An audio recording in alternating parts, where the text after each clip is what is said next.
Hello all you lighting enthusiasts out there. Today we're going to build the E6804 by SanDevices.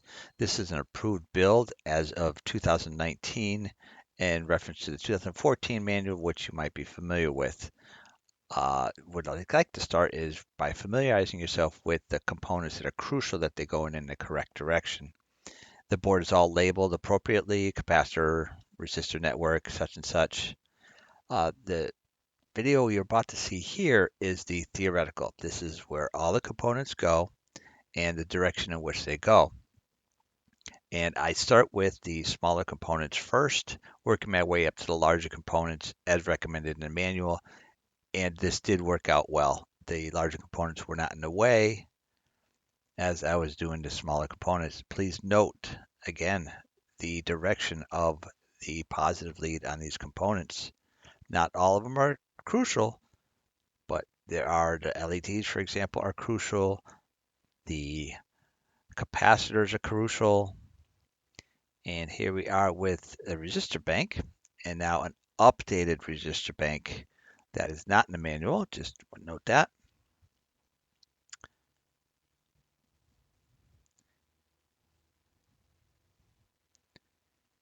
And here we are with the first IC chip. This is the EEPROM, no pin 1, going into pin 1, which is indicated by a square hole instead of a round looking hole. The heatsink I placed here in the image, but then I deleted the image so you can see the rest of the components. Again, inserting the voltage regulator, notating pin 1. And now for the reality of the build, which was quite fun actually. Here we are building the 6804. Now I got all my components laid out, ready to go. It's an exciting project. So I picked up this little holder off of Amazon for less than 18 bucks. I saw it in another video. I said, hey, that might be helping me out a little bit. I have a generic little, it's like less than 60 bucks soldering station, little heat gun. And I caught a couple variable tips that I'm going to try out. So I'm starting out with a blunt tip. Got kind of a square end to it. I thought that might help a little bit. Now you can see it's a dirty little wet sponge. Clean it up a little bit. Now it's nice and shiny. Let's get going. So as we start this soldering job, I started with the small components first as suggested in the manual. As I mentioned before, I'm an amateur builder, probably just like most of you.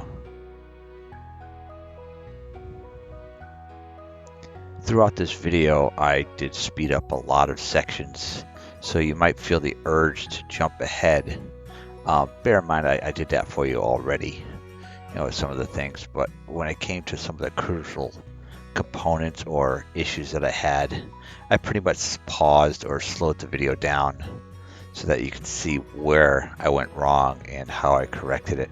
And trust me, I went wrong quite a few times. So as you see, I'm spreading out the leads so that they hold themselves in place. And again, this holder just allowed you to work so free and not worry about flipping the board back and forth, laying it on the pad.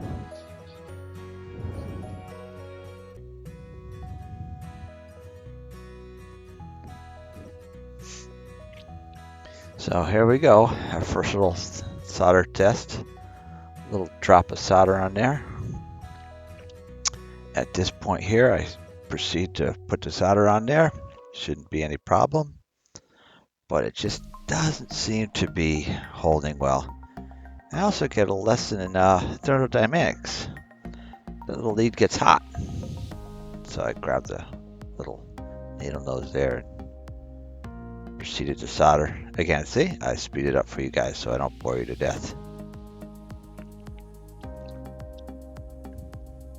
And you can also enjoy the little background music I stubbed in there.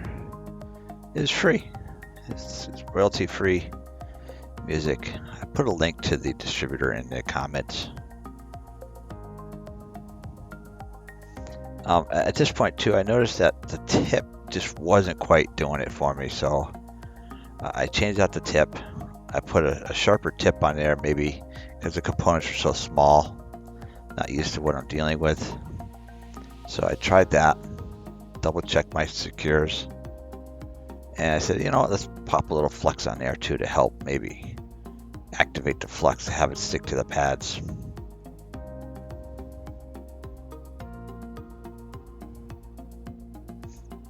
There you go, round 2 with a sharper tip. I did get a little bit better results, but as you find out further in the video, this didn't quite work out as well either.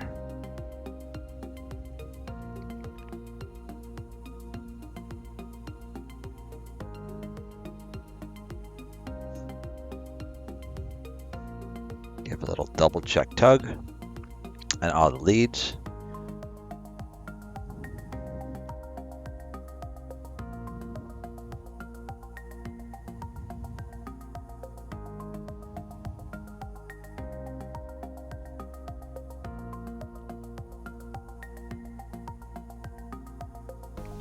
Now let's insert the crystal. This is not polarized, so it doesn't matter which way it goes in, but being OCD just made the numbers go in the right direction. A little bit of bend of the leads, a little bit of flux.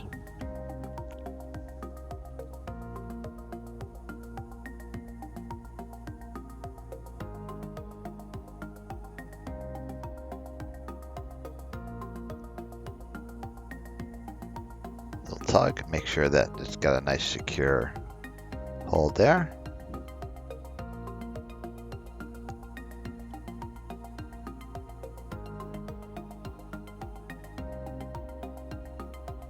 What should we do next?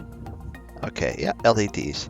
Now the LEDs are polar sensitive, so you have to make sure that the longer lead, which is positive, goes in the pad. It's usually indicated as a square.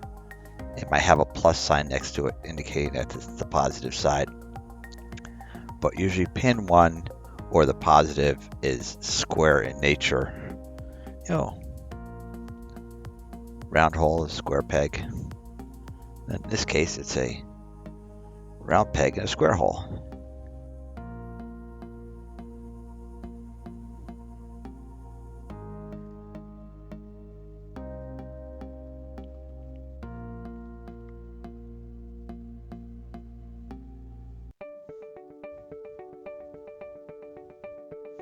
Okay, here I don't know what happened, but I had a video jump or didn't hit record or something, and I put a whole bunch of components on, and sorry I didn't videotape it, but there they are.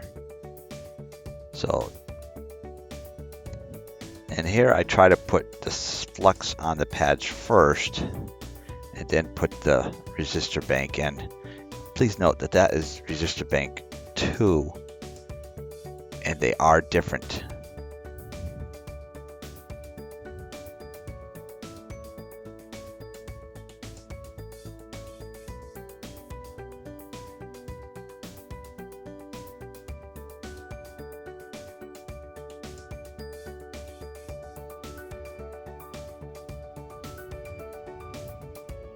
Again, the soldering just was not up to par. I was frustrating it throughout this whole part of this build.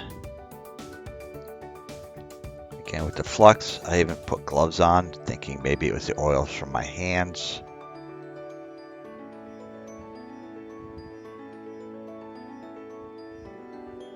And also the video camera started acting up. I was unaware of this, but you guys get the idea.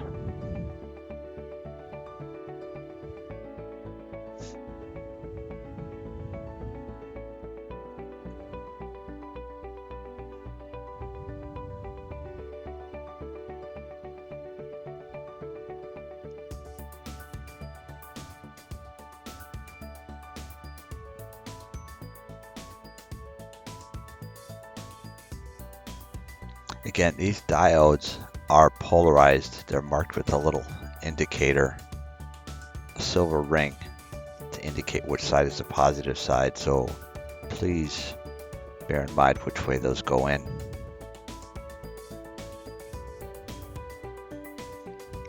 Basically, a diode's purpose is to make sure electricity only flows in one direction. And here I am again. Just the flex and the soldering job is just not quite going to my satisfaction. Let's double check everything. You know, at this point, I was just, like I said, I was just frustrated. So I went on YouTube, looked for some soldering techniques, and came back and soldering cured. Basically, it was the tip. Again, I got a much rounder tip. It seems to have better surface area, perhaps, on the small leads. And it's nice and clean and new. And after discovering this, I went through and I just touched up all of the little joints, hitting each one and moving up as I hit each one, just testing it, making sure that they all worked good.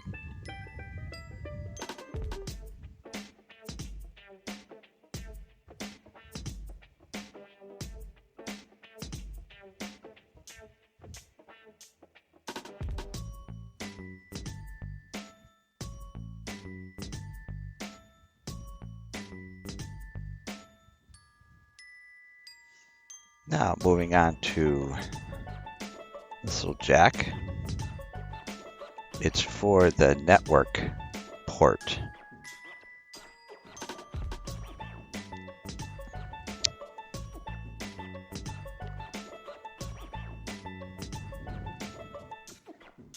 Put it in there.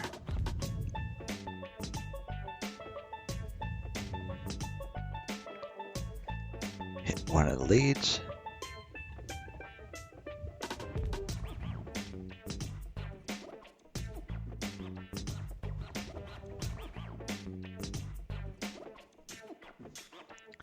And what I didn't do, I didn't verify that it was seated correctly. I proceeded to solder. And guess what? Murphy sent his regards. It was a little crooked. So I had to force to straighten it out. Not too much stress on the situation. But that was a lesson learned.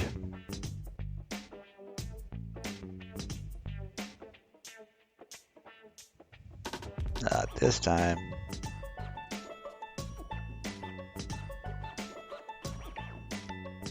And like I said, this tip was amazing how fast it just made everything go, because it just conducted the heat to the proper places.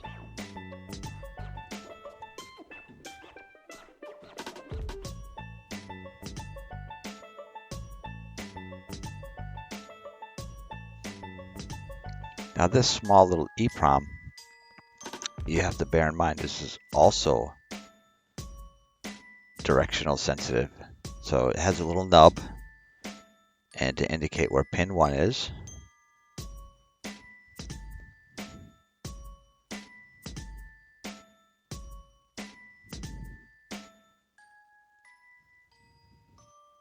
And you figure it would just slide right in, right?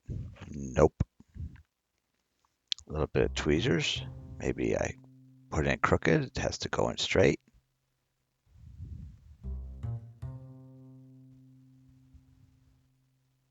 Nope, that didn't work either.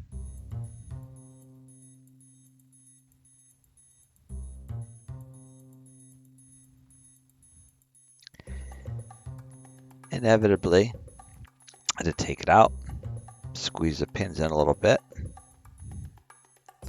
allow it to slip right into the holes. And also double check that I'm on pin 1. Remember the square peg. Square hole round peg.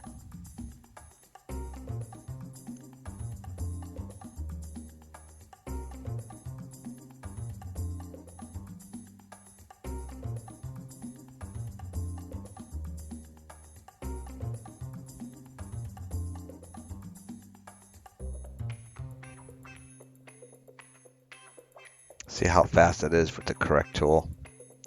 My dad always said, right tool for the right job. No, is it right tool, right job for the right tool? No, something like that.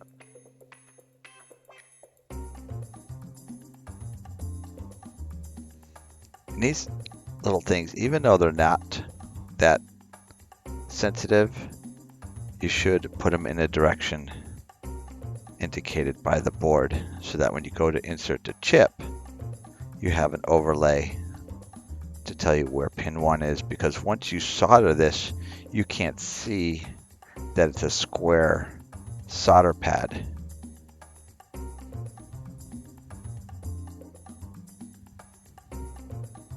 Don't fast forward. I already fast forward this for you.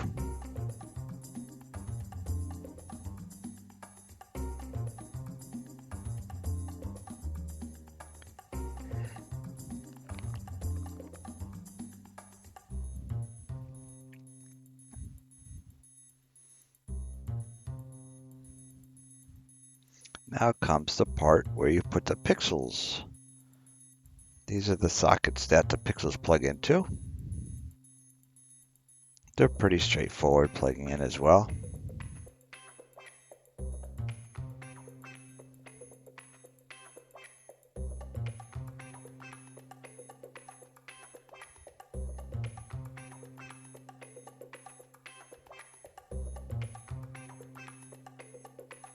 Enjoy some music.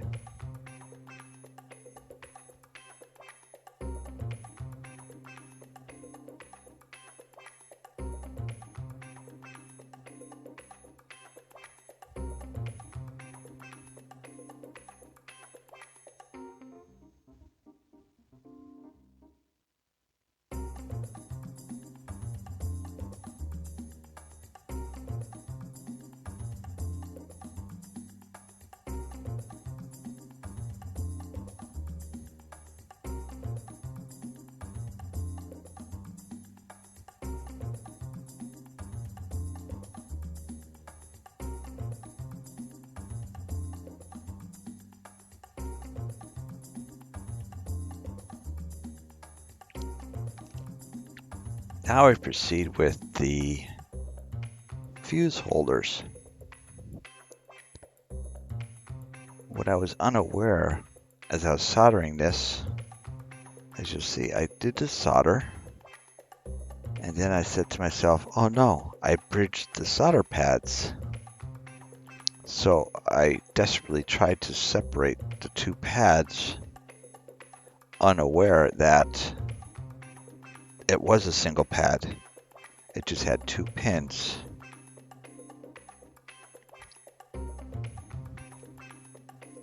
So the bridging was okay.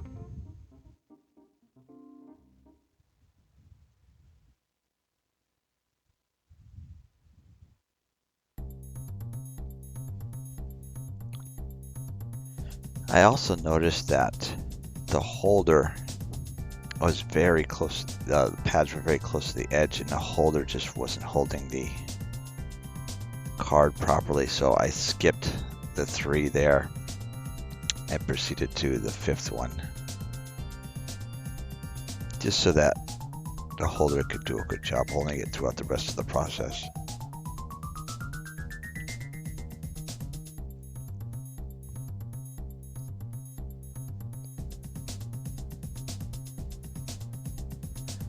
So now we're going to proceed with the voltage regulator. But first, we need to find the Allen key that fits it.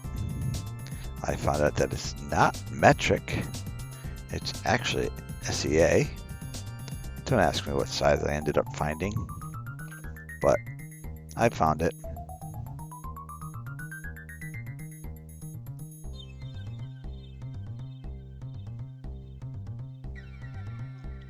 But per the manual, we want to solder the heatsink first.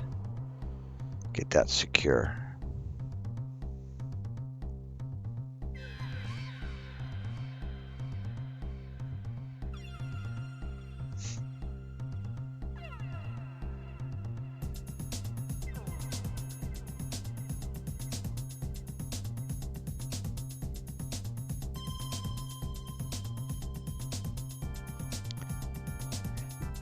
Now this took a little bit more juice, you could say, because it is a heatsink. It's drawing the heat away from the solder pad. So it's a little bit more temperamental in heating. And again, with the little video problems, not sure why I did that. Maybe the card wasn't writing fast enough.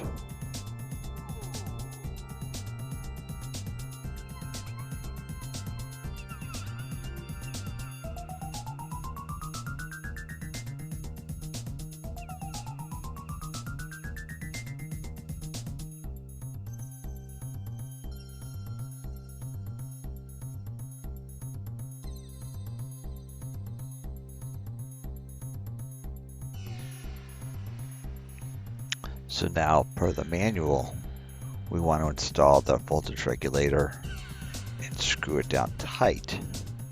Not too tight, just snug, prior to soldering the leads.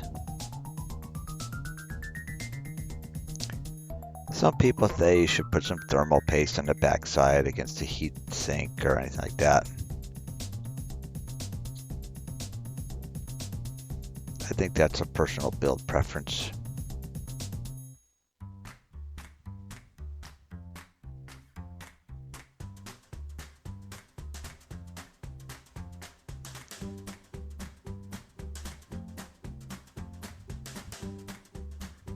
And try to save some time by cutting them all at once. Nope, don't do it. Just cut them one at a time.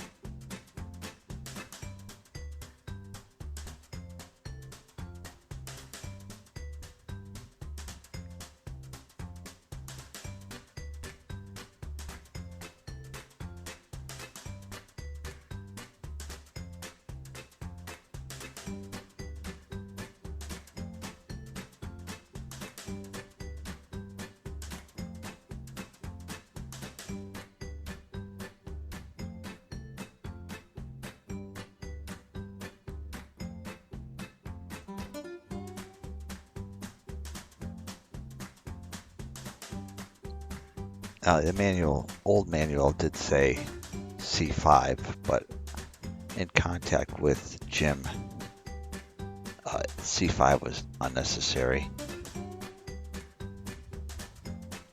The reason why I asked him that is because I have some pre-built ones and it did not have it. So I questioned Jim about that.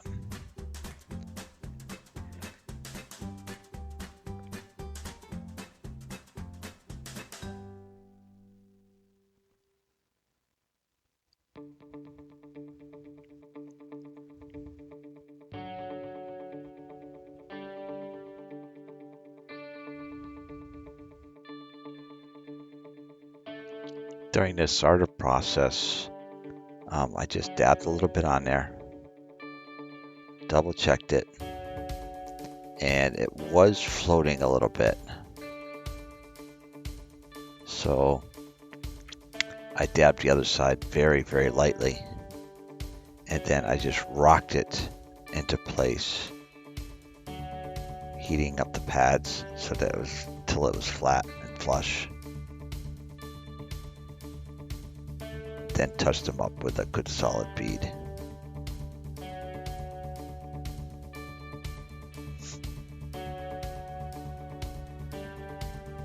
I picked up this brush, little dollar store, little stencil brush, because the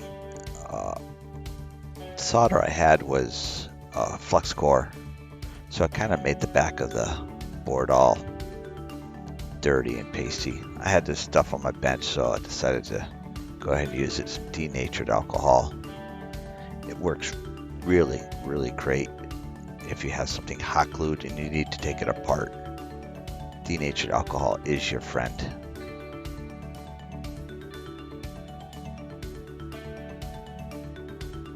And it's, as you see, it's electronic safe.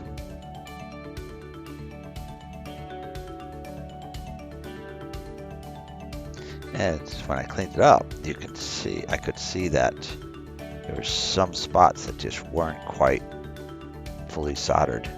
This gave me the opportunity to touch those up.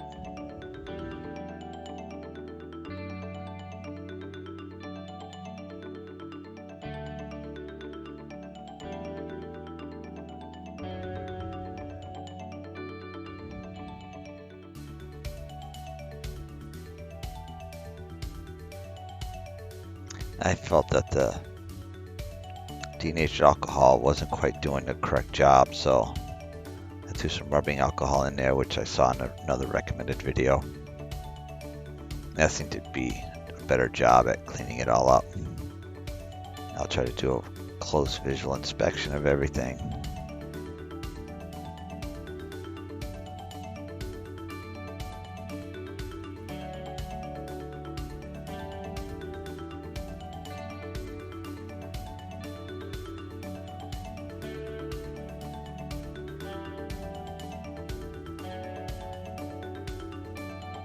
So now we can start inserting components. Again, this is polar sensitive. Little nub on the end indicating pin 1.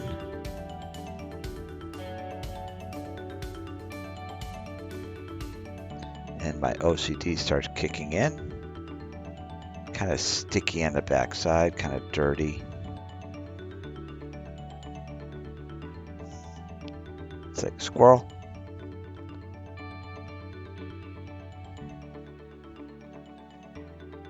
Okay, let's get back to inserting that chip where we were supposed to be. Okay, everything seems smooth. And wow, that was easy. Oh, maybe not. Of course, it won't be that easy. Half the pins didn't go in.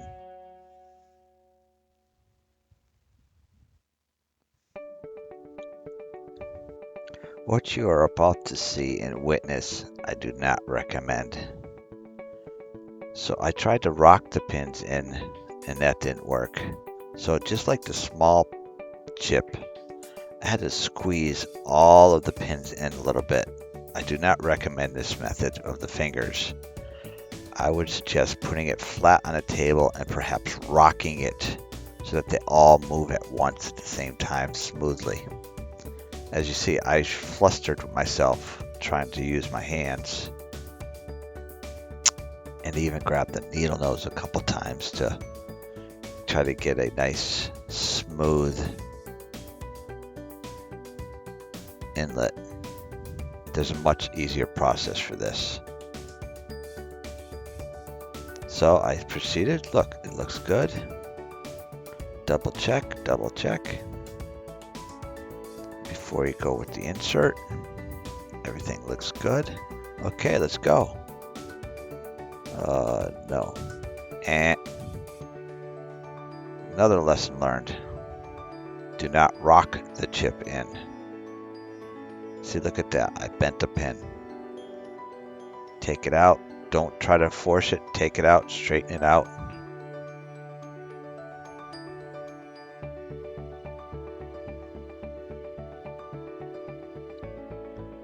Double check your direction again.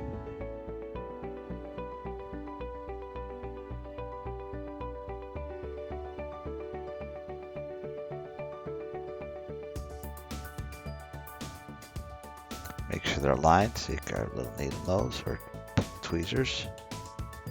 Just enough to insert it, but not all the way. Looks good. Now a nice even push all the way around at once. Makes for a smoother insert. No pins buckled.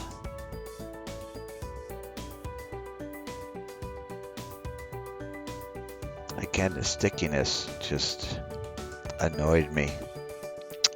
So I tried to use a rag and the rag just fell apart.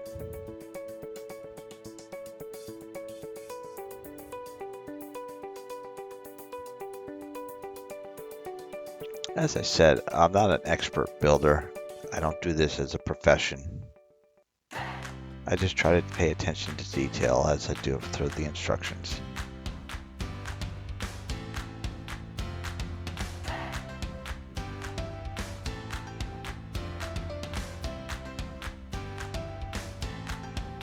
Not to mention Jim helped me out a lot too.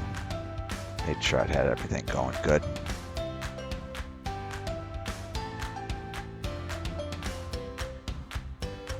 Excellent customer service from Jim.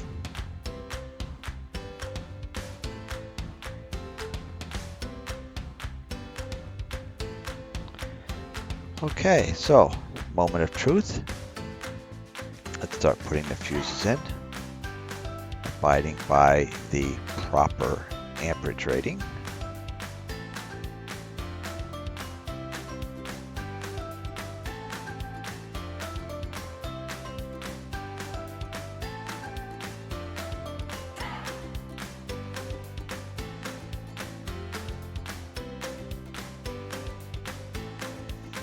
Now I just grabbed out of my electronics part this old cell phone charger. It was 5 volts, about 550 milliamps. So I cut it and I pre-tinned the ends. And then I double check the voltage.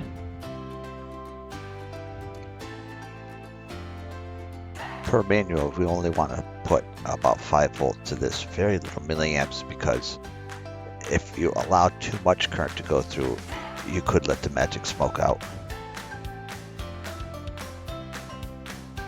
And looks like we got our positive and negatives backwards. So now we know which ones are positive and which ones are negative.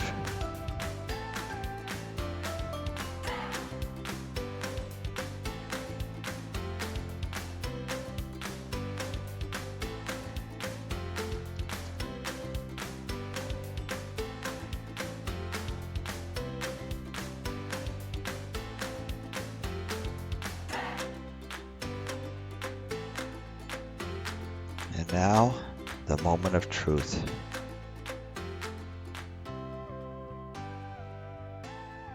Ta-da!